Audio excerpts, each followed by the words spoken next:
Hi there, it's Bradley from First Page Autos, and today you join me in our 2016 Mini Cooper. Now this is a 3-door hatch model, and it's in white, and it's got the upgraded wheels that come along with the chili pack as well. So yeah, this Mini does come with the chili pack. It comes with a lot of the extras and upgrades in terms of the styling outside the car, the dual zone climate control inside the car, and the automatic wipers as well. I believe it also has, yeah it does, has automatic lights, which is always a nice little touch. Now the boot space in here is adequate. It's not terrible.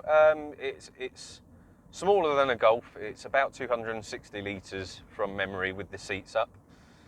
It's big enough for a week's shopping, but if you're going to be going away on a longer journey, you might want to fold the seats down if you've got a fair bit of luggage. Talking about the rear seats as well, is that they're okay. You can fit 2 people fairly comfortably back there as long as they're not over 6 foot. If they're over 6 foot, the knees start to touch the front of the driver's seat if it's in the position that I've got it in. So the 3rd generation Mini Cooper, which is exactly what this is, was released in 2013 and runs to the present day. So you can still buy this car brand new with this exact same spec. It has a 1.5 litre twin turbo petrol engine, which sounds quite sporty and exciting, but really the turbos are variable size, so that the acceleration that you get from it is very linear. It's very much like the old 1.6s in these Minis were. Now this particular Mini is incredibly good condition inside and out.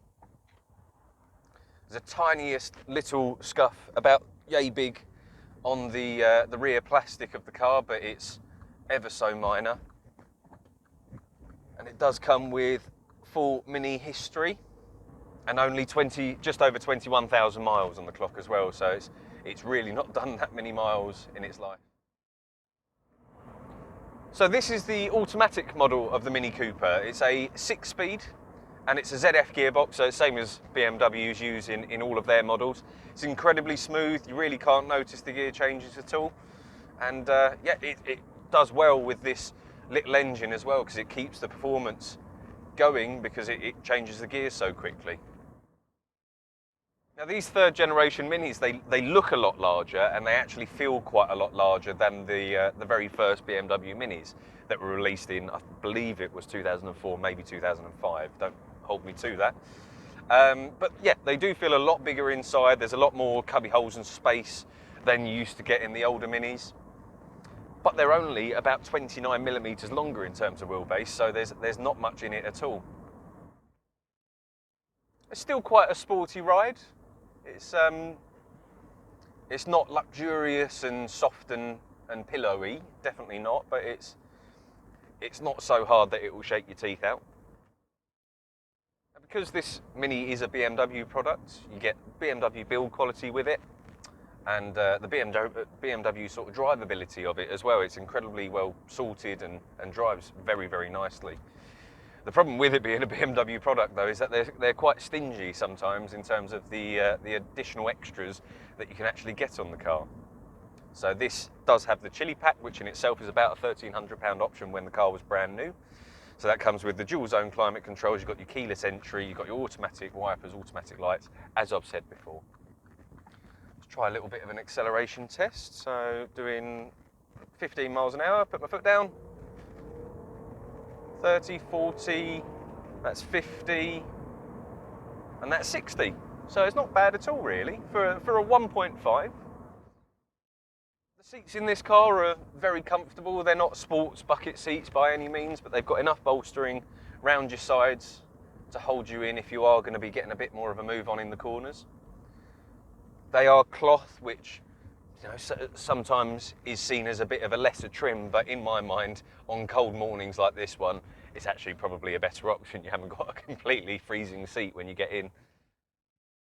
So this is currently for sale with us in Malden, in Essex, and it's up for £13,490 at the current moment in time.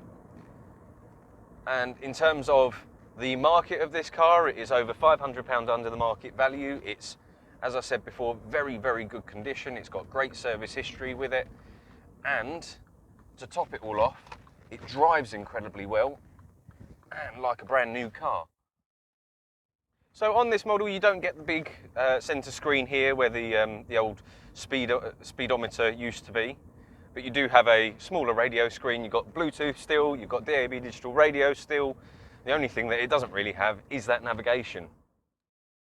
There's a lot of things inside this car that actually got brought over from the original BMW Minis and the second generation as well. That's basically just a facelift off the first generation.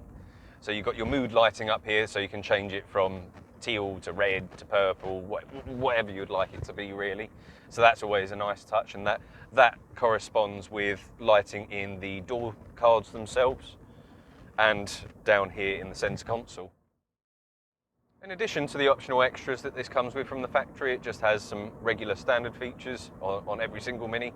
So you've got electric windows, electric mirrors, you've got auxiliary and USB connectivity just down in the centre console there, just to connect up your phone if need be, if you haven't got Bluetooth, or maybe if you've got an older iPod or something like that you wanted to connect.